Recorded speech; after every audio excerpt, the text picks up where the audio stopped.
Page number 401.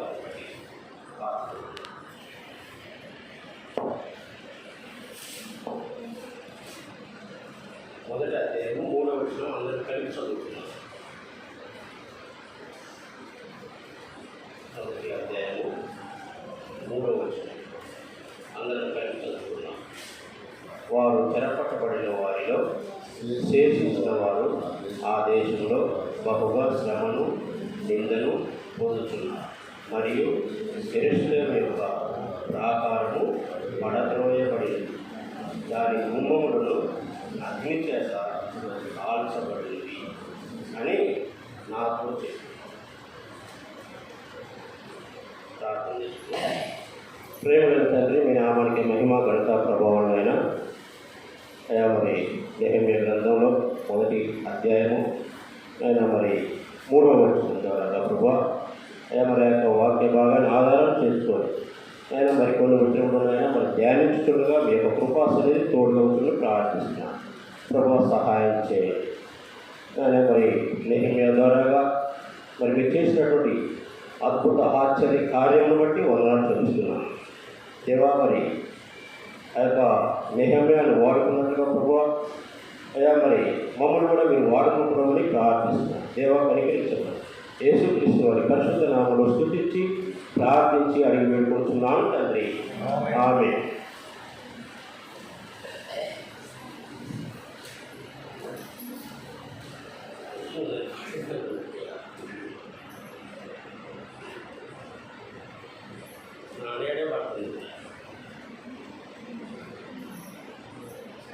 Special feel కూడా నాకు అసలు సరే. అయితే ఈ నెహెమ్యా గ్రంథము ఇందులో చాలా విషయాలు మరి ధ్యానించాలని మరి అన్న చెప్పినప్పుడు మరి దేవుడు ఇచ్చినట్టు తలపు పెట్టి చాలా వరకు మరి ప్రిపేర్ అవుతున్నటువంటి సమయంలో మరి తిరిగి అక్కడికి ఊరికి రావడం జరిగింది. సరే, దేవుడు అనుమతించినటువంటి మరి సమయాన్ని బట్టి ఆయన ఇచ్చినటువంటి మరి బయటపడినటువంటి సంగతుల వరకు మనము మరి కొంత భాగాన్ని ధ్యానించుకొని ప్రార్థనలోకి వెళ్దాం. ముఖ్యంగా ఆల్రెడీ ఏంటంటే ఈ యొక్క శుభదినంలో మరి యెరూషలేమును కూర్చున్నటువంటి వర్తమానాన్ని మరి మన మధ్య ధ్యానించాలని ఎంతో ఆశగా ఉన్నాను. అయితే ఆ యెరూషలేము సంపూర్ణంగా వివరించడానికి గొప్ప సమయాన్ని కూడా నేను తలంచిన వాడిగా, కానీ సమయానికి పట్ల మరి కొంత ఇబ్బందికరంగా ఉన్నప్పుడు కూడా మరి మీరు ఇంటికి వెళ్ళి రెడీ రావడం మరి మీరు వచ్చిన వాళ్ళు మరి మీరు చాలా ఇట్లా ఉంటుందనే ఉద్దేశంతో ఇక్కడ ఆగిపోవాలి అని చెప్తే ఆగిపోయాను. మిమ్మల్ని కూడా ఇక్కడ అన్నం ముచ్చడు కాదన్నా. ఓకే, అయితే యెరూషలేము అది ఒక నెహెమ్యా అనేటువంటి ప్రవక్త మరొకసారి చదవండి 3వ వచనాన్ని. వారు చెరపట్టబడిన వారిలో శేషించిన వారు ఆ దేశంలో బహుగా శ్రమను నిందను పొందుతున్నారు. మరియు యెరూషలేము యొక్క ప్రాకారము పడద్రోయబడినది, దాని గుమ్మములను అగ్ని చేత కాల్చబడినవని నాతో చెప్తుంది. ఎవరు అంటున్నారు ఈ మాట? నెహెమ్యా అంటాడు. నెహెమ్యా అనేటువంటి ప్రవక్త ఇక్కడ తెలియజేస్తున్నాడు. అయితే మరి ఈయనతో నాతో చెప్పిరి అంటాడు. చెప్పిరి అంటే ఒక్కడు కాదు చెప్పేది, ఒక్కరికి మించి చెప్తే నాతో మనం చెప్పారనే మాట చెప్పవచ్చు. చెప్పినారు అంటే ఒకటి అట్లా అలా అని చెప్పినారు. అయితే ఇక్కడ చెప్పిరి అంటాడు. ఇంకా చెప్పిన వాళ్ళు ఎవరు? చదవండి ఆ భాగాన్ని. అక్క 2వ వచనం చదవండి. నా సహోదరులలో అనానీయను ఒకడును యూదులలో కొందరును వచ్చి చెరపట్టబడిన శేషములో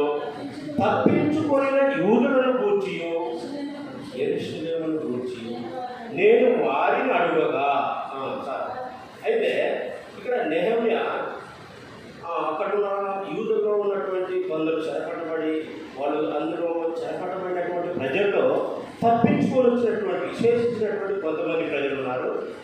ఇంకొక ఆయన హనానీయులలో ఒకడు. అయితే వీళ్ళ సమక్షంలో వాళ్ళని ఎప్పుడైతే తప్పించుకొని రావడం జరిగిందో వాళ్ళని ఈ యొక్క నెహెమ్యా అడగడం జరిగింది. అడిగినప్పుడు వాళ్ళు చెప్పినటువంటి సంగతి అన్నమాట ఇది. ఏమని వార్త తీసుకొచ్చినారు వీళ్ళు? వాళ్ళు చూసినటువంటి విషయాన్ని వీళ్ళు చెబుతూ వచ్చినారు. మరి ఏం చూసినారు అంటే యెరూషలేము యొక్క ప్రాకారము పడద్రోయబడినది, దాని గుమ్మములు అగ్నిచేత కాల్చబడినాయి. ఎందుకని అలా జరిగింది? మరి ఎందుకని అలా జరిగింది? అయితే ఈ యొక్క యెరూషలేము దేవాలయము మరి ఆ యొక్క ప్రాకారములు ఈ విధంగా ఎందుకు అయినాయి అంటే అది సొలొమోను రాజు కట్టించినటువంటి బంగారు దేవాలయం. అయితే అది కట్టబడినటువంటి తర్వాత రాజులు వారి యొక్క కాలాలను ముగించుకొని అలా గడుస్తున్న సమయంలో మరి అది వేరే రాజులు దండెత్తి ఆ యెరూషలేమును జయించి మరి వాళ్ళని చెరపట్టుకొని మరి ఆ యొక్క యెరూషలేముని కూర్చున్న వాళ్ళ కాల్చబడుతూ వచ్చింది. అయితే ఈ యొక్క రాత్రికాల సమయంలో తిరిగి ఈ యొక్క యెరూషలేమును కట్టేటువంటి విధానాన్ని మనం చూసుకుందాం. ఆ విధంగా మన యొక్క జీవితాన్ని ఈ వాక్యం వింటున్నప్పుడు ప్రతి వాక్యాన్ని కూడా మనం చదువుకున్నప్పుడల్లా నేనే యెరూషలేము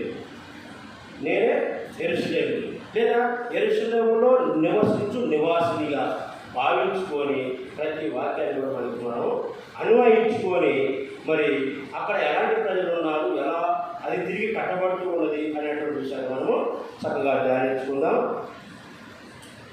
తర్వాత మొదటి అధ్యాయము 5-6 వచనాలు.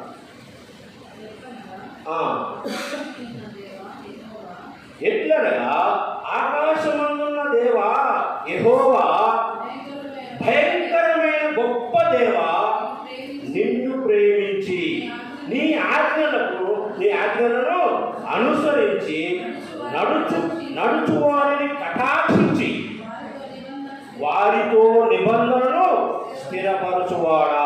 మొట్టమొదట ఈ యొక్క నెహెమ్యా ఏమని ప్రార్థన చేస్తున్నాడు? ప్రార్థన స్టార్ట్ ఎలా చేసినాడు? దేవుడు ఎవరు, ఆయన ఎలాంటి శక్తి సామర్థ్యాలు కలిగినటువంటి వాడు అనేది వర్ణిస్తూ ఆ తర్వాత మిగతా ప్రార్థనకు వస్తున్నాడు అన్నమాట. అయితే మనం కూడా ఎన్నో సందర్భాలు ఆ విధంగా మనం ప్రార్థించేవారుగా ఉంటూ ఉంటాం. అయితే ఇక్కడ మరి నెహెమ్యా ఏమంటాడు? ఆకాశమందు ఉన్నటువంటి దేవా యెహోవా, భయంకరమైన గొప్ప దేవ. మరి దేవుడు భయంకరుడా? దేవుడు ప్రేమమయుడా, కరుణామయుడా, లేకపోతే భయంకరుడా? అంటే ఆయన భయంకరుడే. ఎలా చూసేవారికి అలా ఒప్పించేటువంటి దేవుడు. పశ్చాత్తాపంతో ఆయన సన్నిధికి వస్తే ప్రేమించి క్షమించేటువంటి దేవుడు. అదే ఆయనకు వ్యతిరేకంగా వెళ్తే ఆయన భయంకరుడుగా అవపడ్డాడన్నమాట దేవుడు. కాబట్టి ఈ విషయాన్ని బాగుగా ఎరిగినటువంటి వాడిగా ఉన్నాడు ఈ యొక్క నెహెమ్యా. తర్వాత ప్రభువా, నీ యొక్క చెవియొగ్గి నీ నేత్రములు తెరచి నీ సన్నిధిని దివారాత్రము నీ దాసులైనటువంటి ఇశ్రాయేలీయుల పక్షముగా నేను చేయి ప్రార్థన అంగీకరించుము. నీకు విరోధముగా పాపము చేసిన ఇశ్రాయేలు కుమారుల దోషమును నేను ఒప్పుకొనుచున్నాను. చాలు. అది తర్వాత అయితే ఇక్కడ రాయబడింది ఏంటంటే మొట్టమొదటి ఏమంటున్నాడు నెహెమ్యా? ఇశ్రాయేలు పక్షముగా వాడు చేసినటువంటి పాపాన్ని నేను ఒప్పుకుంటున్నానయ్యా, నా మీద వేసుకుంటున్నా ప్రభువా, దయతో మన్నించు, దయతో క్షమించు నాయన అని ఆ తర్వాత అంటున్నాడు అనమాట. తర్వాత భాగంలో నేను నా తండ్రి ఇంటి వారు పాపము చేసి ఉన్నాను, నీ యొక్క బహు అసహ్యముగా ప్రవర్తించింది. చాలా అక్కడ వద్దా ఆ కట్టలను మేము గైకొండేదన్నమాట. అయితే ఇక్కడ ఏం చెప్తున్నాడంటే ఇశ్రాయేలు ప్రజలలో ఉన్నటువంటి కుమారులు నా తండ్రి ఇంటి వారు నేను కూడా ఏం చేశాను చేశాను? పాపము చేసినాను. ఎలాంటి పాపట? బహు అసహ్యముగా ప్రవర్తించింది మీ ఎదుట. కాబట్టి ప్రభువా క్షమించుము క్షమించుము అని చెప్పేశాడు. ఎందుకు క్షమించబడ్డాడు? ఆయన వార్త ఏంటి? యెరూషలేము ప్రాకారములు కూల్చబడినవి, అగ్ని చేత వాటి గుమ్మములు కాల్చబడినవి. అవి కాల్చబడటానికి, ఆ యొక్క ప్రాకారాలు కూల్చబడటానికి కారణము ఏంటి? శత్రు సైన్యం వచ్చి కూల్చిందని కాదు బాధ.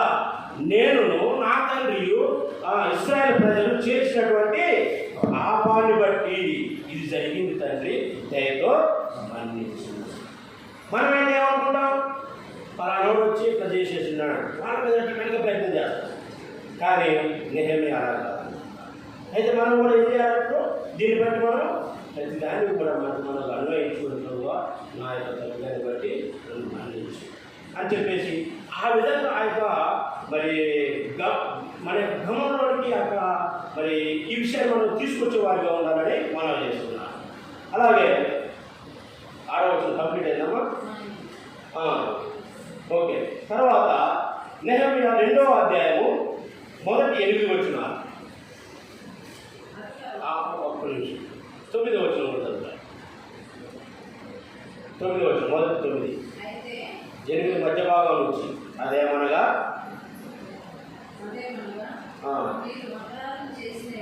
మీరు అపరాధము చేసిన యెడల జనములోనికి మిమ్మును చెదరగొట్టుదును.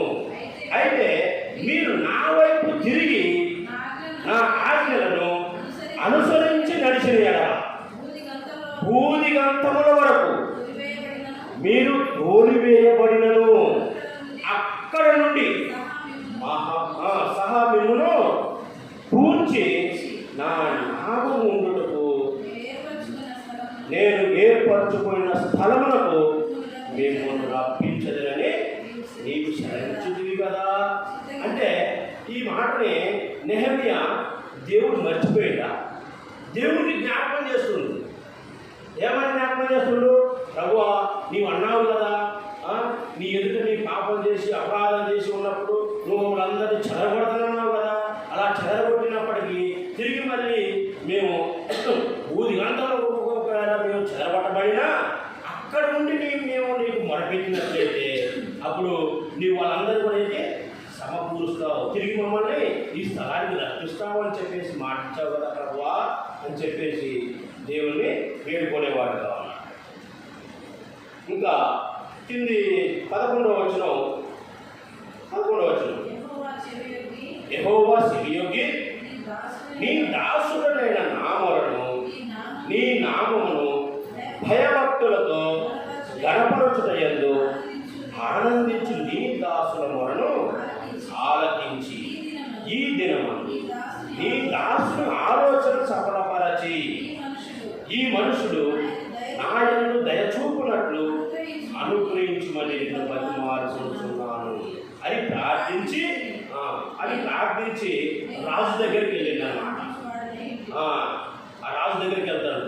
ఆ రాజు దగ్గర అయినా ఒక పనివాడు అన్నమాట, ఒక అధికారి. అంటే గిన్నె అందించు పనివాడుగా ఉంటూ ఉన్నాడు.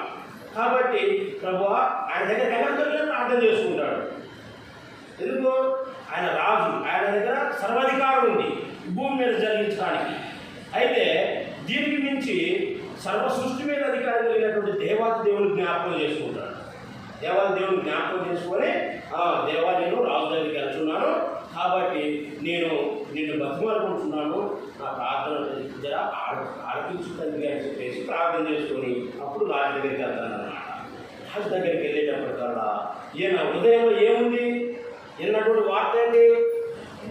యెరూషలేము కూల్చబడింది, ప్రాకారాలన్నీ కూడా పడద్రోయబడినాయి, దాని గుమ్మాలన్నీ కూడా కాల్చివేయబడినాయి.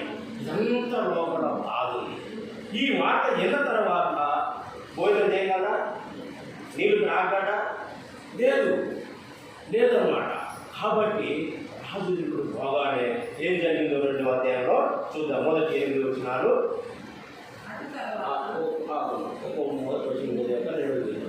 అటు తర్వాత వార్తాహ షష్ట రాజు ఏడుబడి కాలమున 20వ సంవత్సరంలో నీసాను మాసమందు, నీసాను అనగా అది ఎన్నో నెల చెప్పగలరు ఎవరైనా? నీసాను అనగా మన 12 నెలలో మొదటి నెల ఏంటిది? జనవరి. అయితే వాళ్ళ హెబ్రీ గ్రీక్ భాషలో అది నీసాను అనగా మార్చి ఏప్రిల్ మధ్యలో వచ్చేటువంటి నెల, అది మొదటి నెల, మొట్టమొదటి నెల అన్నమాట. నీసాను అనగా మొట్టమొదటి నెల.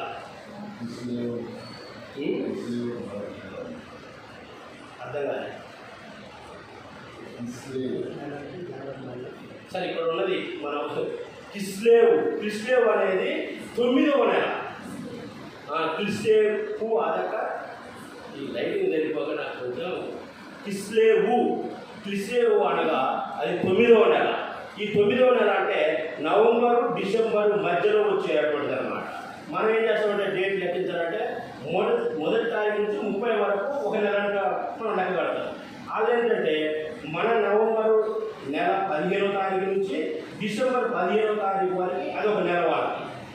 కాబట్టి అది 9వ నెలగా మరి ఉన్నదన్నమాట. కిస్లేవు అనేది అది మొట్టమొదటి అధ్యాయం మొదటి వచనంలో రాయబడుతుంది. ఇది 2వ అధ్యాయము మొట్టమొదటి వచనంలో ఇది నీసావు. అయితే సరే, ఈ నెల మనకి అది కాదు కానీ అంటే అప్పుడు స్టార్టింగ్ అన్నట్టు అనమాట. రాజు దగ్గరికి ఈ నెహెమ్యా వెళ్ళినటువంటి సమయాన్ని ఇక్కడ రాయబడుతూ వచ్చింది. అయితే అక్కడికి వెళ్ళినప్పుడు ఈ యొక్క నెహెమ్యా ముఖమంతా ఎలా ఉందంటే లోపల బాధ, ఎంతో దుఃఖం, వేదన, ఇంకా మరి అప్పుడు ఎంతో బాధపడుతూ ఉన్నటువంటి సందర్భం అన్నమాట. కాబట్టి ఆ ముఖాన్ని నెహెమ్యాని ఆ రాజు చూడగానే ఏం చేసినాడంటే గుర్తుపెట్టిన వాడిగా ఉన్నాడు. ఇప్పుడు చదవండి 2వ వచనం. కాగా రాజు, నీకు వ్యాధి లేదు కదా, నీ ముఖం విచారముగా ఉన్నదేమి, నీ హృదయ దుఃఖము చేతనే అది కలిగినదని నాతో అనగా. ఈ మాట నెహెమ్యాతో ఆ యొక్క రాజు చెప్తా ఉన్నాడు. ఏమని? ఏంటి నెహెమ్యా, నీకేం రోగం లేదు కదా, ఎందుకు అలా ఉన్నావు? ఇదేదో నీ హృదయం ఏదో ఒక రకమైనటువంటి దుఃఖం ఉంది, అది నాకు అవపడుతుంది నీ ముఖంలో. కాబట్టి మరి అది ఏంటో అది నాకు చెప్పు, అదేదో నాకు చెప్పు అని చెప్పేసి అన్నప్పుడు ఆ నెహెమ్యా మాట్లాడుతున్నాడు 3వ వచనంలో.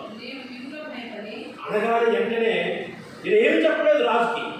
చెబుదామనుకుని దేవుని సన్నిధిలో ప్రార్థన చేసుకుని వచ్చాడు, కానీ ఇంకేం చెప్పలే. ముఖం చూసే రాజు కనిపెట్టేసి నీవు ఏదో దుఃఖ భారంతో ఉన్నావు, అదేంటో చెప్పు అన్నాడు. అయితే మనం కూడా దేవుడి మందిరంలో కాలు పెట్టేటప్పుడే దేవుడు మన ముఖాన్ని చూసేవాడిగా ఉంటాడు. ఎలా వస్తున్నాం?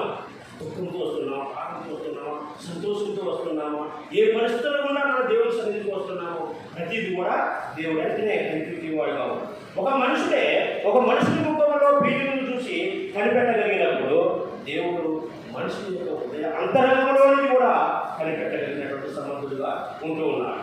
కాబట్టి ఇక్కడ వెంటనే ఆ రాజు అనగానే ఏమైందంటే ఏం చెప్పలేదు, అప్పుడే రాజు ఎలా తెలిసింది అని చెప్పేసి ఆయన ఏం కలిగినాక చదవండి. నేను మిగుల భయపడి, ఏం కలిగింది ఆయనలో?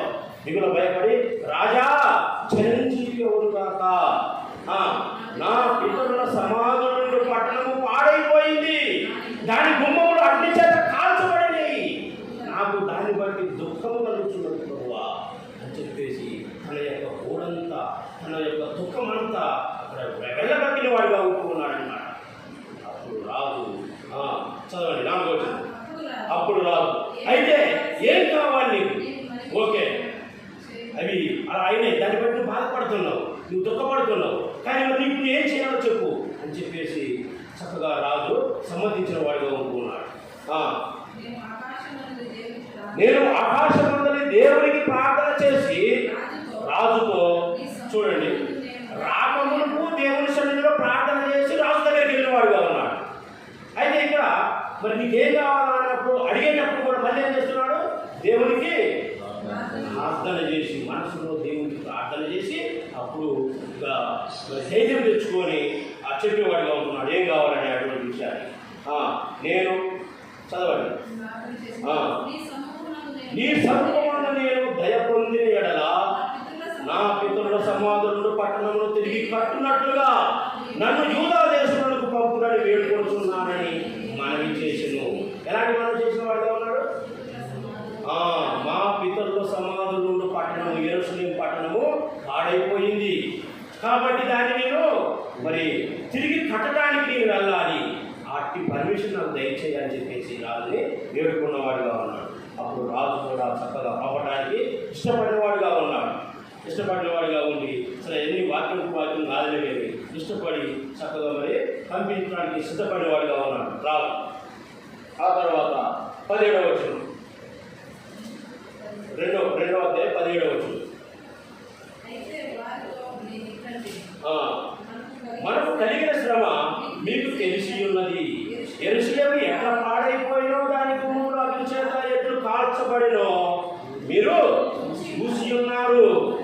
మనకు ఇక మీదట నింద రాకుండా యెరూషలేము యొక్క ప్రాకారము మరలా కట్టుదము రండి అని చెప్పేసి అక్కడ ఉన్నటువంటి ఆ యెరూషలేము నివాసం అనగా ఈ యొక్క 12 గోత్రాలకు చెందినటువంటి ప్రజలందరూ కూడా పురుగొడుపుతూ తిరిగి మనము యెరూషలేము మందిరాన్ని కట్టుదాము రండి అని చెప్పేసి మరి వారిని పురుగొడిపి ఉత్సాహపరిచి మరి వచ్చేటువంటి సమయంలో మరి ఇక్కడ 19వ వచనంలో 18 కూడా చదువుతున్నాను క్లియర్గా ఉన్నది. ఇదిగాక నాకు సహాయము చేయుడి దేవుని కరుణాహస్తమును కూర్చియు రాజు నాకు సెలవిచ్చిన మాటలన్నీ నేను వారితో చెప్పితిని. అందుకు వారు మనము కట్టుటకు రండని చెప్పి ఈ మంచి కార్యము చేయుటకై ఏం తెచ్చుకున్నారు? వాడు బలం తెచ్చుకున్నారు. ఎప్పటికి వచ్చుకోలేదు బలం లేదు, ఆత్మను బలం తెచ్చుకున్నారు. మనకి కొన్ని సందర్భాల్లో టైం కాగానే కొన్ని సందర్భాలు ప్రతిరోజు టైం కాగానే ఆకలి, మొదటి టైం అయినా సరే, మధ్యాహ్నం అయినా సరే, రాత్రి అయినా సరే, అదే ఒక పని నిమిత్తము ఉన్నప్పుడు ఆ సమయం ఏమంటే ఆకలవుద్దా? ఎవరికైనా కాదు. కారణం ఏంటి? మన ముందున్నటువంటి పని అంత బాగా జరిగింది. అదనమాట కారణం. ఆ కారణం చేత ఆకలి అనేది కూడా మనము గుర్తెరిగిన వారిగా ఉంటాం. అలాగని నీరసంగా ఉంటామా, నిరుత్సాహంగా ఉంటామా? లేదు, బలంగా ఉంటాం. శరీరంగా బలంగా ఉంటాం, ఆత్మీయంగా బలంగా ఉంటాం. కారణం ఏంటంటే పని. అక్కడ పని కావాలి ముందు. ఆ పని తర్వాతే ఏదైనా భోజనమైనా ఇంకే విశ్రాంతి అయినా మరి ఏదైనా సరే. అదే అన్నమాట పరిస్థితి. ఇక్కడ కూడా ప్రజలు ఏమంటున్నారంటే మనము బలము తెచ్చుకుందాము అని చెప్పేసి మాట్లాడుకొని అప్పుడు ఇప్పుడు చదవడుగా 19వ వచనం. అయితే హోరోనీయుడైన సన్బల్లాటును అమ్మోనీయుడైన దాసుడగు టోబియాను వాడును, అరేబీయుడైన గెషెమును ఆ మాట వినినప్పుడు మమ్మల్ని హేళన చేసి మా పని తృణీకరించి మీరు చేయి పనేమిటి అని చెప్పేసి వాటిని గర్జిస్తున్నారు, హేళన చేస్తున్నారు. ఎందుకు? వాళ్ళకి ఇష్టం లేదు ఈ యొక్క తిరిగి మరి యెరూషలేము ప్రాకారం తిరిగి కట్టడం కానీ, దాని ద్వారాబంధం తిరిగి నిలబెట్టడం కానీ ఇలాంటి వాళ్ళకి ఇష్టం లేదన్నమాట. ఆ కారణం చేత ఇది వాళ్ళని హేళన చేస్తూ ఉన్నారు. ఏంటి మీరు పోయి ఇప్పుడు అదంతా చేస్తారా? అది ఎలా ఉందో తెలుసా మీకు? భూకంపం మన టీవీలో చూస్తూ ఉంటాం. ఒక బిల్డింగ్ కూలిపోయింది, ఎట్లా ఉండదు? దాన్ని చేతులతో బాగు చేయగలమా? చేయలేము. కొక్లేలు కావాలి, పెద్ద మిషన్లు కావాలి, ట్రైన్లు కావాలి. అయితే ఇక్కడ కూడా ఆ యొక్క యెరూషలేము ప్రాకారం ఆ యొక్క శిథిలావస్థలో ఉన్నటువంటి పరిస్థితి అంతా మీరు బాగు చేయాలంటే ఈ చూసే మనుషులకి వీళ్ళ వల్ల ఏమవుతుంది అని చెప్పేసి వీళ్ళు హేళన చేస్తూ ఉన్నారన్నమాట. హేళన చేస్తూ మరి అభాసనం చేసేవాడిగా ఉంటున్నారు. అంత మాత్రమే కాకుండా మరి ఇంకో మాట కూడా అంటున్నారు. ఏమని? పని ఏమి? మా పని తృణీకరించి మీరు చేయి పని ఏమిటి? రాజు మీద తిరుగుబాటు చేయురా అని చెప్పి రాజు మీద తిరుగుబాటు చేస్తారు. మీరు చేసే పని ఏంటి? మీరు అసలు ఈ పని చేయడానికి మీరు లేదు, వీల్లేదు అని చెప్పేసి ఆటంకపరుస్తున్నారు అన్నమాట. అప్పుడు ఈ నెహెమ్యా ధైర్యం చూడండి. నెహెమ్యా ధైర్యం ఇప్పుడు ఈ వచనంలో రాయబడుతుంది చివరి భాగంలో. సరే మొత్తంలో అందుకు నేను అందుకు నేనగా ఎవరైనా నెహెమ్యానే. నెహెమ్యా కూర్చున్నటువంటిదే మనం మాట్లాడుకుంటున్నాం, దాన్నే ధ్యానించుకుంటున్నాం. అందుకు నేను ఆకాశమందు నివాసి అయిన దేవుడు తానే మా ప్రయత్నము సఫలము చేయను కనుక ఆయన దాసులమైన మేము కట్టుటకు ఊరుకొనుచున్నాం. నువ్వేం చూస్తున్నావు?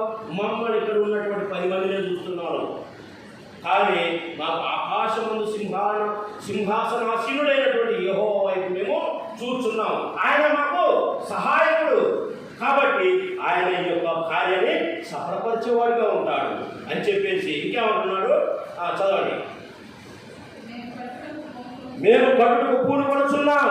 యెరూషలేమందు మీకు భాగమైనను స్వతంత్రమైనను జ్ఞాపక సూచనను ఏమీ లేదు అని చెప్పేసి అసలు మీకు ఇక్కడ దీంతో మీకు సంబంధం లేదు, మీరు ఇక్కడ వెళ్ళిపోండి అని ఒకటి కోరినట్టు చెప్తున్నా అన్నమాట. ఎవరు? నెహెమ్యా. అప్పుడు వాళ్ళకి ఇంకా ఏమవుతుంది కడుపులో కోపం వస్తూ ఉంటుంది. ఇంకా కోపం వచ్చి ఏ రకంగా వీళ్ళపైని ఆటపరచాలి, ఏ రకంగా వీళ్ళని ఆ స్థలాన్ని పోకుండా చేయాలి అని చెప్పేసి వీళ్ళు ఇంకా దృఢపరుచుకుంటారు అనమాట వాళ్ళ యొక్క మనసుని.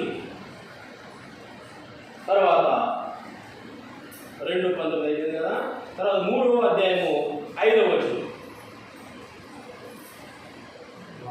వారిని ఆనుకొని తెకోనీయులను బాగు చేసి అయితే జనులు అధికారులు తమ ప్రభు పరిచయ ఒప్పుకొనకపోయి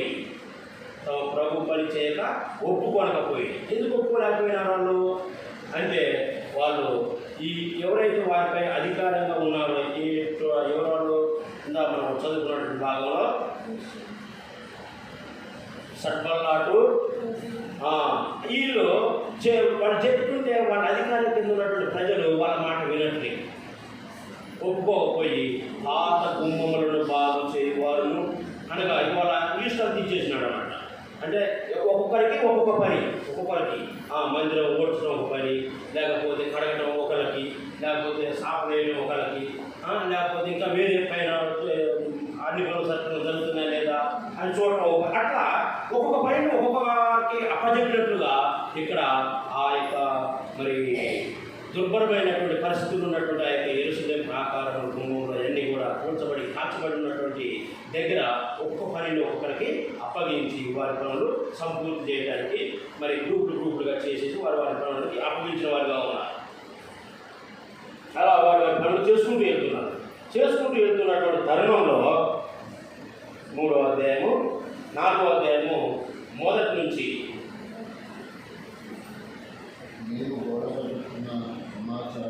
మేము గోడ కట్టుచున్న సమాచారము విని సన్బల్లాటు మిగుల కోపగించి రౌద్రుడై యూదులను ఎగతాళి చేసి సోమ్రోను దండు వారి ఎదుటను తన స్నేహితుల ఎదుటను ఇట్లనెను,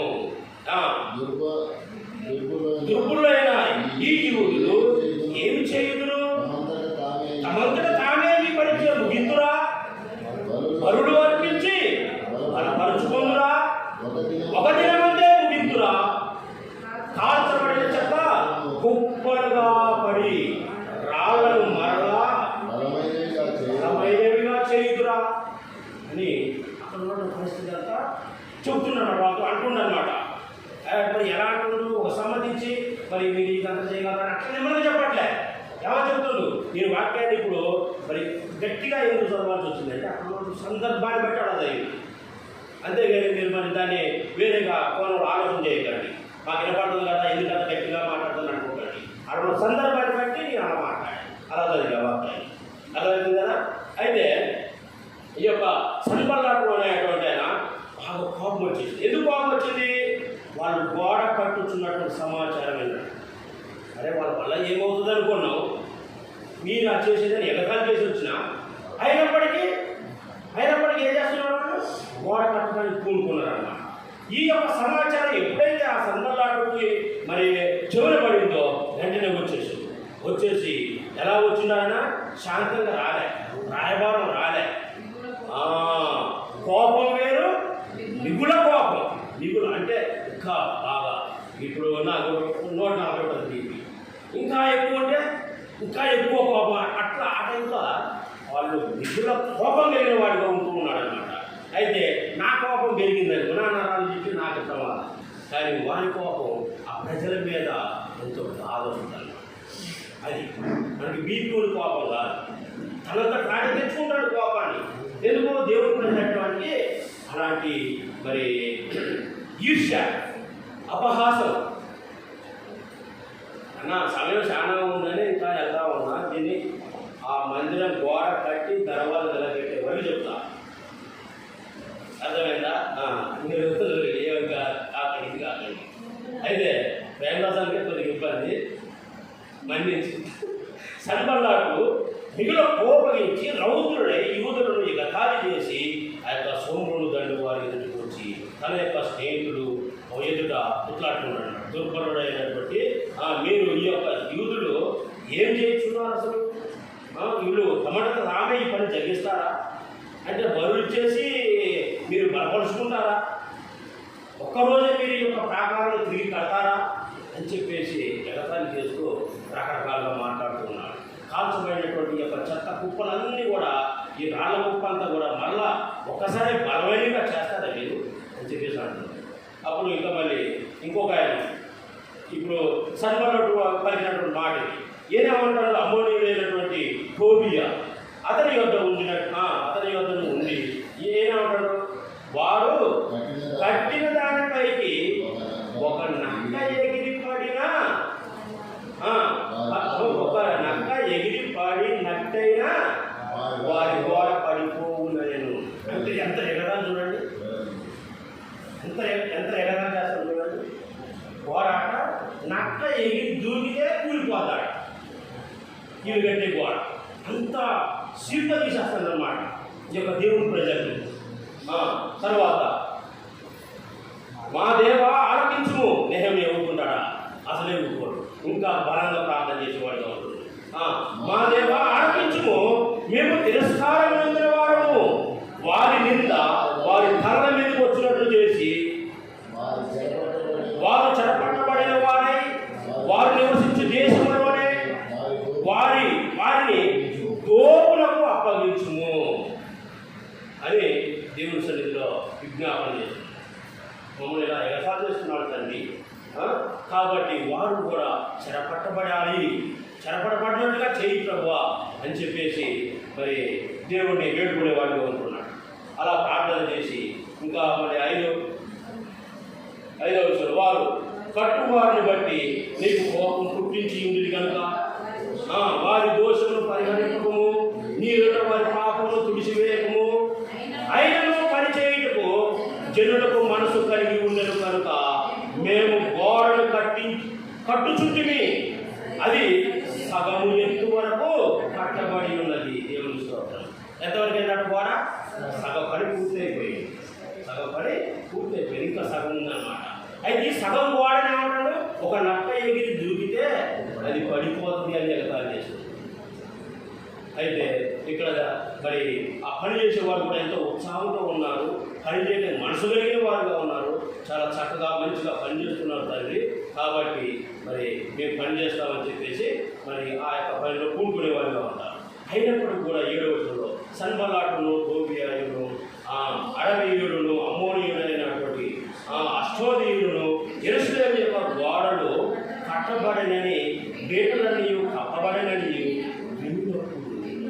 మిగుల కోపపడి యెరూషలేము యుద్ధములకు వచ్చి పని ఆటంకపరచవలనని, పనిని ఏం చేయాలంట?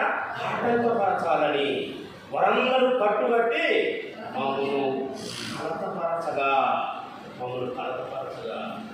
గతంలో మనం కూడా గట్సింగారం గ్రామంలో సువార్త చేస్తున్నటువంటి సందర్భంలో రోడ్డు మీదనే మెయిన్ సెంటర్లో సువార్త చేస్తుంటే నాకు పరిచయస్తుడే ఒకడు ఆడొచ్చేసి ఈ మైక్లో చెప్తుంటే, మీరు మత ప్రచారం చేస్తున్నాయి, మీరు మత ప్రచారం చేస్తారేంటి, మీకు పర్మిషన్ ఎవరు ఇచ్చిండు, ఇది ఎన్నికల సీజన్ కదా, ఎన్నికలప్పుడు మీకు పర్మిషన్ ఎవరు ఇచ్చిండు, మీకు కేసు పెడతాం, మీరు అసలు ఏం చూపి నాకు అని మాట్లాడతారు. అయితే కొద్దిసేపు పట్టించుకోకుండా తర్వాత నీకు ఎందుకు నువ్వు వెళ్ళు అన్న ఒక మాట, నీకు ఎందుకంటే నువ్వు వెళ్ళు అన్న. నన్ను వెళ్ళాటవా? ఈ ఊరు నాది, నన్ను వెళ్ళాటవా? నా ఊరు వచ్చి నువ్వు నన్ను ఎలా ఉంటుంది అని ఘర్షణ దిగబోతాడు. ఈతో మళ్ళీ ఇంకో మాట మాట్లాడితే ఆడ వాక్యం చెప్పడం అంతరాయం కలిగింది. అందుకని ఆడు ఏం మాట్లాడినా పట్టించుకోకుండా వాడిని కట్ చేసి నేను చెప్పే సువార్త వాక్యం మీద నేను చెప్పుకుంటూ వెళ్ళిపోయాను. వాడికి వచ్చే వీడియో తీసుకుని ఫోటోలు తీసుకున్నాను, వెళ్ళిపోయాను. పోనీ అనుకో. అప్పటి నుంచి ఇప్పటి వరకు నా కేసు పెట్టింది లేదు, ఆయన మళ్ళీ నన్ను అడిగింది. నేనే మళ్ళీ వాడు సెంటర్లో కలిపినప్పుడు అన్న ఏంటన్నా పరిచయస్తులు లేని విధంగా చేస్తే ముక్కు ముఖం తెలబడి పరిస్థితి ఏంటన్నా, ఇది అన్న పద్ధతి నీకంటే అన్న నీ నెంబర్ నాకు అడగ, నేను ఫోన్లో మాట్లాడతాను కానీ అని చెప్పి తప్పించుకొని వెళ్ళిపోయాడు. మాట్లాడవచ్చు కాకపోతే కానీ వాడికి తప్పించుకొని వెళ్ళిపోయాడు. నీ నెంబర్ నా దగ్గర లేదు, నేను తర్వాత ఫోన్లో మాట్లాడతాను కూడా వెళ్ళిపోయాడు. అట్లా ఉంటుంది అన్నమాట. అంటే దేవుని పనిని ఏం చేయాలని ఆటంకపరచాలని. ఇక్కడ కూడా ఈ యొక్క దేవుని మందిర పనిని, గోడని కట్టేటువంటి పనిని ఆటంకపరచాలని మళ్ళీ ఒకసారి చదివిరా ఆ బాగా మళ్ళీ ఒకసారి చదవండి. ఎన్నో వచ్చినది 8. మిగుల కోపపడి అదే అది దాటించుకున్నా. మిగుల కోపపడి యెరూషలేము మీదకి యుద్ధములకు వచ్చి అని ఆటంకపరచవలనని వారందరినీ కట్టుబట్టి మమ్మును కష్టపరచగా అప్పుడు మంచి మోకరిని ప్రార్థన చేసేవాడుగా ఉన్నాడు. ఎవరు? నెహెమ్యా. ఏమని ప్రార్థన చేసినాడు? మేము మా దేవుడికి ప్రార్థన చేసి వారి భయం చేత రాత్రి భవులు కావలి ఉంచితిమి. ఏం చేసినారు? కావలి ఎందుకు ఉంచాలి? వాళ్ళు చేసింది ఏంటి? ప్రార్థన చేసి మేరకుండా పడుకుంటే సరిపోతుంది కదా అనుకుంటారు కొంతమంది అజ్ఞానం. ఈ స్థలంలో చెప్పకూడదులే కానీ మా అమ్మ హాస్పిటల్కి పోనాడు, టాబ్లెట్ వేసుకున్నాడు, షూస్ వేయించుకున్నాడు, బీపీ పెరిగిపోతుంటుంది, షుగర్ పెరిగిపోతుంది. అయితే రోగానికి టాబ్లెట్ చేసుకోవద్దని దేవుడు ఏమని చెప్పిందా? యేసు ప్రభు తన సువార్తలో ఒక సందర్భంలో మాట్లాడు. ఏమంటాడు? రోగికి వైద్యుడు అవసరము, రోగికి వైద్యుడు అవసరం. దేవుడే చెప్పిండు కదా. మరి అటువంటిప్పుడు మనం దాన్ని ఆటంకపరచడం, మనం దాన్ని విపరీతంగా మనం ఇది తెచ్చుకొని అన్ని జనుల మధ్య దేవుడు నామని అవమానపరచడం, అది ఎంతవరకు కరెక్ట్ కాదు కదా. అది అయితే ఇక్కడ ఏం చేసినారంటే దేవుని సన్నిధిలో ప్రార్థన చేసిన వారుగా ఉన్నారు. మళ్ళీ వారు వచ్చేటువంటి శత్రు సైన్యాన్ని ఎదుర్కోవడానికి ఆవరి వారిని కూడా పెట్టిన వారుగా ఉన్నారు. అర్థమవుతుంది కదా. అయితే మనం కూడా ఏం చేయాలా? ఏదైనా సమస్య వచ్చినప్పుడు ప్రార్థన చేయాలి. ఏం చేయాలంటే ప్రయత్నం కూడా చేయాలి. ప్రయత్నం చేయకుండా ప్రార్థన పడి చేస్తే సరిపోదనేది దీన్ని బట్టి మనం అర్థం చేసుకోవాలి. కాబట్టి ఇప్పుడు సహోదరులారా, మరి యొక్క నెహెమ్యాకు కలిగినటువంటి పట్టుదల అంతా ఇంత కాదనమాట. ఆ రకంగా మనం కూడా దేవుని యొక్క పనిలో, మరి దేవుని యొక్క మరి పరిచయంలో కానీ పనిలో కానీ దేవుని విషయంలో కూడా మనం ఈ విధంగా ముందుకు సాగాలనేది దేవుడు నీతో నాతో మాట్లాడుతున్నటువంటి సందర్భమైన. తర్వాత 10-11 కూడా చదువుతుంది. ఇక్కడ ఏం జరిగిందంటే అంతకుముందు ఏమైందంటే ఒక 100 మంది ఉన్నారనుకుందాం, 100 మంది పని చేస్తున్నారు. ఆ 100 మంది పని చేసేటప్పుడు చక్కగా పని ఎవరు రాళ్ళని ఇచ్చేవాళ్ళు, రప్పలని ఇచ్చేవాళ్ళు, దానికే పని వాళ్ళు ఉన్నారు. అయితే ఇప్పుడు మన మీదకి యుద్ధానికి శత్రు సైన్యం రాబోతుంది. అప్పుడు ఏం చేయాలా? ఈ 50 మంది మాత్రమే పని చేయాలి, 50 మంది ఆవరి ఉండాలి. అంటే ఇక్కడ పనిభారం పెరిగిపోయింది. పనిభారం పెరిగినప్పటికీ వాళ్ళు ఏం చేస్తున్నారో తెలుసా? ఒక చేత పని చేస్తూ ఒక చేత ఖడ్గం చేతులు పట్టుకుని పని చేశారు.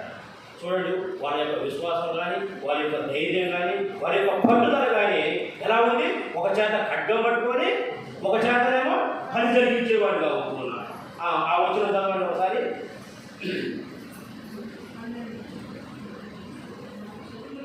నాకు ఇది సరుకు వాడలేదు. ఏదో వచ్చిన రాయబడిన కాదు చదవండి. 12. మా శత్రువుల యొక్క నివాసులై ఉన్నటువంటి యూదులు వచ్చి నలు దిక్కుల నుండి మీరు మా సహాయములకు రావాలని మాటికి మాతో చెప్పగా అందు నిమిత్తము గోడ వెనుక ఉన్నటువంటి దిగువ స్థలంలోనూ పైన స్థలంలోనూ నిధులను వారి వారి కుటుంబముల ప్రకారముగా వారి కత్తులతోనూ వారి ఈటెలతోనూ వారి విండ్లతోనూ, వీళ్ళంటే నివాసించే కావు.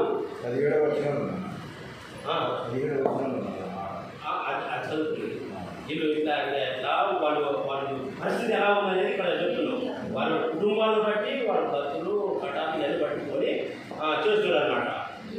అయితే మనం ఈ బాణాలు అంటాం కదా, అలాంటివి అనమాట. అలాంటివి పట్టుకొని వీళ్ళు ఏం చేస్తున్నారు, నిలిచి తర్వాత అంతటా నేను లేచి చూచి ప్రధానులతోనూ అధికారులతోనూ జనులతోనూ వారికి మీరు భయపడకుడి, మహాగణుడును భయంకరుడు యెహోవాను జ్ఞాపకం చేసుకొని మీ సహోదర పక్షముగాను, మీ కుమారుల పక్షముగాను, మీ కుమార్తెల పక్షముగాను, మీ భార్యల పక్షముగాను మీ నివాసము మీకున్నట్లు యుద్ధం చేయండి. ఎవరి కోసం? నీ కోసం, నీ పిల్లల కోసం, నీ భార్య కోసం యుద్ధం చేయి. ఎవరి కోసం యుద్ధం చేయాలంటే ఏముండే అన్నట్టు ఉంటుంది. అయితే నా ఇంటి వారికే దెబ్బ తగిలి, నా ఇంటి వారికే సమస్య వచ్చినప్పుడు నేను ఎలా ఉంటా? పట్టు జరిగిపోతా, రోషం కలిగిపోతా. నా ప్రాణం పోయినా పర్వాలేదు, నా ఎనుకున్న వారు క్షేమంగా ఉండాలి. అలాంటి కసితో పనిచేయాలి అని చెప్పేసి నెహెమ్యా సెలవిచ్చిన వాడుగా ఉన్నాడు. ఎందుకు? కారణం ఏంటి? అక్కడ ఒక మాట చక్కగా చెప్పినాడు, మీరు భయపడకుడి. ఎందుకు భయపడకుడి అంటే, మహాగణుడును భయపడున్నావు యెహోవా ఆ యొక్క దేవాదేవుని జ్ఞాపకం చేసుకోండి. ఈ జ్ఞాపకం చేసుకునే అనే సందర్భంలో మనం ఎంతో విపులంగా ఎంతో స్టోరీ చెప్పుకోవచ్చు. ఎందుకు? అంతకు పూర్వం దేవుడి చేత వారు పొందినటువంటి అనేక వేలు ఉన్నాయి, అనేక అద్భుత ఆశ్చర్యకార్యాలు ఉన్నాయి, మహాకార్యాలు ఉన్నాయి. అన్నిటి కూడా చెప్పుకోవచ్చు అన్నమాట.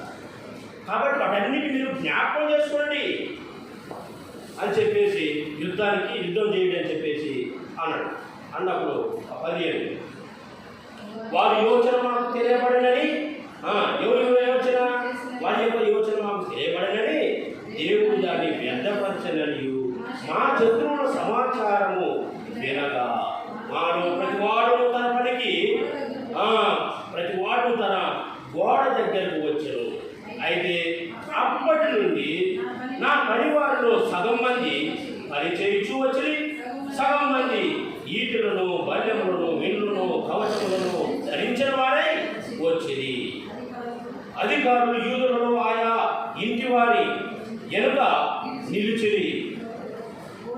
గోడకట్టువారు, బరువులు మోయేవారును, బరువులెత్తువారును ఒక్కొక్కరును ఒక చేతితో పనిచేసి ఒక చేతితో ఆయుధం పట్టుకొని ఉండి, ఒక చేత పనిచేస్తున్నారు, ఒక చేత ఆయుధం పట్టుకొని ఉంటున్నారు అన్నమాట. ఇప్పుడు మీరు ఇక్కడ ఈ యొక్క బేతనీయ మందిరంలో ఉన్నారనుకోబాకి, ఆ కట్టె గుంపులో ఉన్నామనుకోండి, అప్పుడు మీకు ఇంకా స్టోరీ బాగా అర్థం అవుతుంది అనమాట. అసలు మర్చిపోలేనటువంటి సందర్భంగా మిగిలిపోవాలి మీ హృదయంలో. ఇక్కడ ఉన్నామనుకోవద్దు, యెరూషలేము ప్రాకారం దగ్గర కోల్చబడినటువంటి గోడలు, కాల్చబడినటువంటి ద్వారబంధం, అక్కడ నేనున్నా అనేటువంటి దాన్ని మరి మనసులో తెచ్చుకోవడం మనం చేసుకున్నాను. ఒక చేతనేమో ఆయుధం పట్టుకున్నారు, ఒక చేతనేమో పని జరిగించి వారు చదువుకున్నారు. మరియు కట్టువారు ఒక్కొక్కరు తన కత్తిని నడుములతో బిగించుకొని గోడ కట్టుచూ వచ్చాను. అంటే గోడ కట్టే అందించేవాడంటే ఒక చేత పట్టుకొని ఒక చేత అందిస్తాడు. మరి కట్టేవాడు మేస్త్రి అలా చేయడానికి లేదు కదా. ఆయన చేసిన తన యొక్క కత్తిని వరలో పెట్టుకొని నడుముకు బిగించుకొని పని జరిగిస్తున్నాడు అన్నమాట.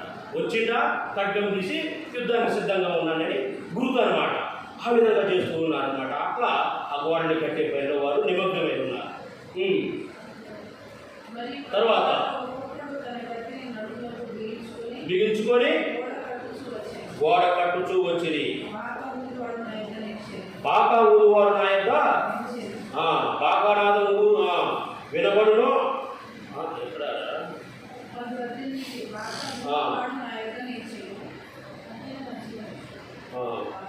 సరే, ఓకే, చదవండి.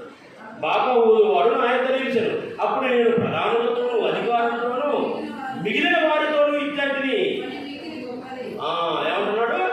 పని మిక్కిలి గొప్పది. మిక్కిలి గొప్పది అంటే పని ఎంతో ఉన్నది. ఈ పని మనకి ఎంతో అవసరమై ఉన్నది. ఈ పని మనకి చాలా ప్రాముఖ్యమైనది. కాబట్టి పని మిక్కిలి గొప్పది. మనం గోడ మీద ఒకరికొకరు చాలా ఎడముగా ఉన్నాం కనుక ఏం చేస్తాం, ఈ ఏ స్థలంలో మీకు బాకానాలు వినబడునో అక్కడికి మా దగ్గరికి రండి. అయితే గోడ కట్టేటప్పుడు దూరంగా ఉన్నారు. అయితే ఎక్కడైతే యుద్ధాలు జరిగే ముందో ఇప్పుడంటే అంత నీతి తప్పినటువంటి యుద్ధాలు, అప్పట్లో శత్రు సైన్యమైనా ఏ సైన్యమైనా నీతిగా యుద్ధం చేశాడు. ముందు బాకానాదం ఓదాలి, దానికంటే ముందు రాయబారం పంపాలి సంధిపోవడం. అలా చేసి ఆ తర్వాత రాయబారంలో వెళ్ళకపోతే ఆ బాకానాదం ఓదాలి. అప్పుడు ఊదినప్పుడు ఆ యొక్క సైనికులు ప్రిపేర్ అయ్యి రెడీలో ఉంటారు అన్నమాట. ఇప్పుడు అట్లాగా దొంగసాటుకు కూడా సరిపెట్టాడు. అదే మరి దొంగసాటుకు అనే సందర్భానికి సరే మనకి అవసరమైన చిన్న మాట. రామాయణంలో దొంగసాటునే రాముడు తన భార్య తాను చెప్పుకొని వారి సూర్యుడే అంటే చచ్చిపోయేటప్పుడు చెప్పారు, రామా నన్ను ఇంకా పని తీసుకోలేదు, అదే నీ భార్య సంగతి చెప్పుకోండి, నీకు చెప్పేటప్పుడు కదా, నన్ను అవసరం చెప్పింది కదా అని చెప్పేసి చెప్పించేస్తారు. అది కథ. కానీ ఇక్కడ జరిగేటటువంటిది ఏంటంటే రాజనీతి. ఏంటి, బాకానాదము ఊదాలి. ఊదినప్పుడు వెంటనే మీరు ఏం చేయాలన్నమాట, మా యొద్దకు రండి. చదవండి ఆ భాగాన్ని. ఆ బాగా ఊదినప్పుడు బాకానాదము వినబడును, ఎక్కడైతే మీకు ఏ స్థలంలో అయితే బాకానాదం వినబడును అక్కడికి మా దగ్గరికి రండి.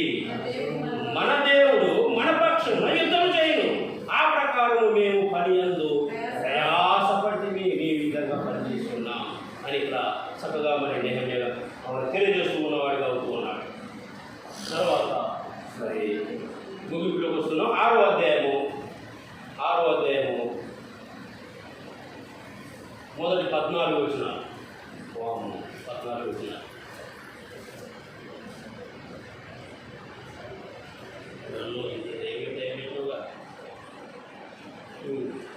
చదవండి. మొదటి సరే నేను చదువుతా.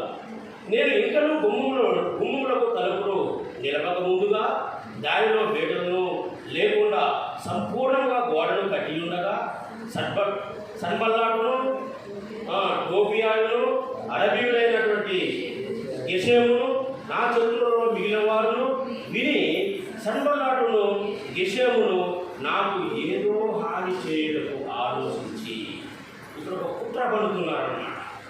ఎట్లా కుట్ర పడుతున్నారంటే, నా చిన్నతనంలో మరి ఇలాగే కొన్ని సందర్భాలు కూడా ఎన్నవాడిగా ఉన్నాను, చూడలేదు, ఎన్నవాడిగా ఉన్నాను. ఒకరిని ఏదైనా చేయాలనుకుంటే ఆయన ఏం చేసేదంటే వాడి స్నేహితుడు ఎవడైతే ఉంటాడో దగ్గరగా ఉన్నాడు వాడిని యువతలోళ్ళు వీళ్ళ గుప్పిట్లో తెచ్చుకొని అదే వాడిని తీసుకోరా విషయం ఈయన కూడా చెప్పరు. కొన్ని సందర్భాలు వాడు అమ్మాయికి దమ్ముకొని తీసుకొచ్చేసి రాగానే వీళ్ళు చేయాలనుకున్న పని చేసి వదిలిపెట్టారు. అంటే శత్రువుని దొంగసాటుగా దెబ్బతీసి అదే ప్రకారం ఇక్కడ కూడా ఈ యొక్క నెహెమ్యాని చంపడానికి ప్లాన్ చేస్తున్నారు. ఏమని ప్లాన్ చేస్తున్నారు చూడండి. ఏది ఆ మాట ఎక్కడ రాయబడింది, నెహెమ్యాను చంపుడుకు కుట్ర చేసి ఒక దేవాలయం గర్భాలయంలో వీరుదు అనే మాట ఎక్కడ చూడండి ఒకసారి. ఎందుగా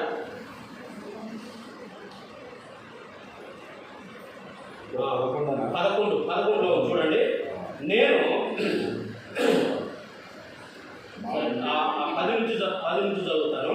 అటు తర్వాత మెహేతబేలునకు పుట్టినటువంటి దెలాల్యా కుమారుడైనటువంటి శమయా యొక్క ఇంటికి వచ్చి తిని అతడు బయటికి రాకుండా నిర్బంధింపబడెను. ఈయన ఎవరింతకు మరి ఈ నెహెమ్యాకి అనుకూలస్తుడే, కానీ ఇతడు వాళ్ళ వశంలో ఉన్నాడు. అయితే ఇక్కడ మనకు వాళ్ళ వశంలో ఉన్నట్టు మనకు అవపడదు, తర్వాత కింది భాగంలో పోయిన తర్వాత అవపడుతుంది. అయితే అతడు నిర్బంధింపబడిన వాడిగా ఉన్నాడు. ఉండి ఏమంటాడు, అతడు రాత్రికాలం ముందు నిన్ను చంపుటకు వారు వచ్చేదారు కనుక దేవుని మందిర ఆలయంలోనికి మనం పోయి దాక్కుందాం, తలుపు వేసుకొని మూసుకొని ఉందాం రా అని చెప్పేసి అంటాడు. అంటే ఈయన మేలు చేసినట్టు, ఈయన నెహెమ్యా మేలుకోనేవాడిగా ఈ ప్రాణంలో చంపడానికి వస్తుంది. మన ఇద్దరు కలిసిపోయి ఆ గర్భాలయం దేవుని యొక్క మందిరంలో గర్భాలయంలో దాక్కున్నారా, తలుపులు మూసుకొని కూర్చున్నారా అంటాడు. అంటే ఈయన అన్నం పోయినప్పుడు అల్ల ఈయన ఉన్నాడు, ఈయన పోతే ఈయన చంపేయాలి. ఇది ప్లాన్ అన్నమాట. అయితే ఇక్కడ ఏం జరిగిందంటే దీన్ని ఏమంటే కుట్రని పసిగట్టిన వాడిగా ఉంటాడు. ఎవరు? నెహెమ్యా. చదవండి ఆ భాగాన్ని. నేను